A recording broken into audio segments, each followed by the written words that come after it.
মেঝেতে পড়েছিল অন্তঃসত্ত্বা স্ত্রীর রক্তাক্ত লাশ, উড়নায় ঝুলছিলেন স্বামী।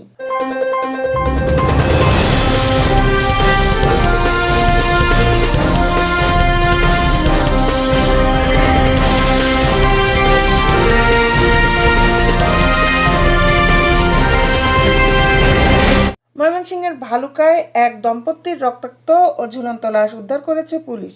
গতকাল শুক্রবার রাতে উপজেলার কাচিনা ইউনিয়নের পালগাঁও গ্রাম থেকে তাদের লাশ উদ্ধার করা হয়। এই ঘটনায় থানায় একটি অপমৃত্যুর মামলা হয়েছে। লাশ উদ্ধার হওয়া দুজন হলেন রত্না বেগম, যার বয়স 30, এবং তার স্বামী কামরুল ইসলাম, বয়স 35। তাদের মধ্যে রত্নার লাশ রক্তাক্ত অবস্থায় ঘরের মেঝেতে পড়েছিল। তিনি অন্তঃসত্ত্বা ছিলেন। আর কামরুলের লাশ গলায় ওড়না পেঁচানো অবস্থায় ঝুলন্ত পাওয়া যায়। পুলিশের ধারণা, রত্নাকে হত্যার পর কামরুল আত্মহত্যা করেন।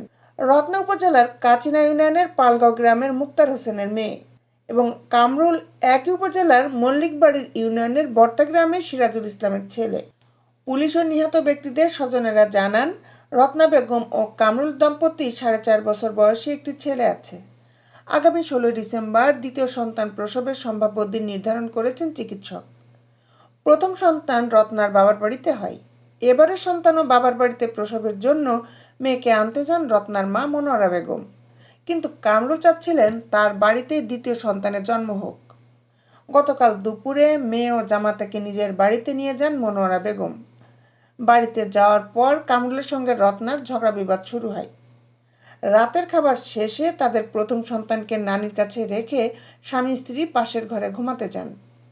রাত 10টার দিকে ছেলে কান্নাকাটি শুরু করলে নানি মনোয়ারা বেগম ওই ঘরে গিয়ে ডাকাডাকি করলে দরজা না খোলায় সন্দেহ হয়।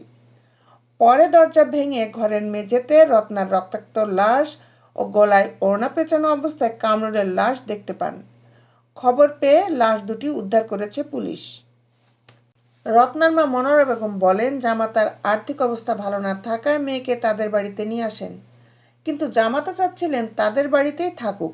এছাড়া অন্য কোনো বিষয় নিয়ে ঝামেলা ছিল না।